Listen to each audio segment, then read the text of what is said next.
Magandang gabi, Las Alliance. Ako si Cecil Cancino. Missy ang tawag sa akin when I was your guidance counselor from 1992 hanggang 2003. Let's travel down memory lane. Within this span of time na I was with you, I met probably around 4 to 5 personalities of students.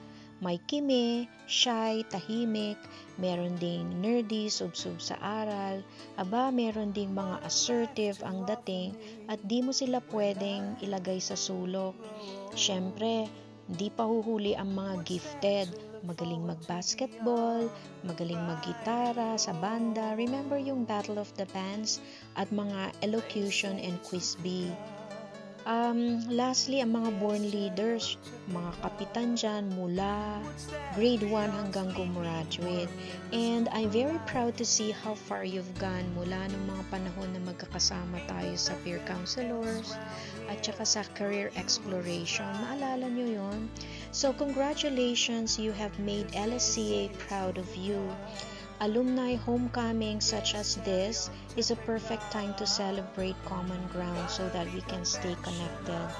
May tatlo akong paalala pala. Always follow your heart, do a job passionately, and you will always have a sense of fulfillment, contentment, and joy.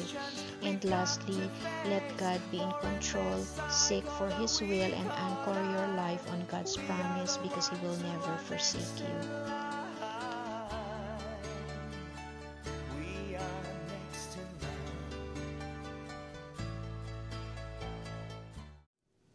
So continue to have fun tonight. Happy 31st LSCA. Happy 20th batch 95-96 who's the host for tonight's celebration. I'm confident that you did a great job preparing for all of these activities. And special thanks nga pala kay Nadia, tsaka kay Eric, at tsaka kay Miss Connie. O yung mga pictures pala na nakita nyo, wala kayong lahat doon, but I assure you, all of you, I keep you all in my heart. So, thank you, all the best. God bless. Take care. Hanggang sa muli, live Jesus in our hearts forever.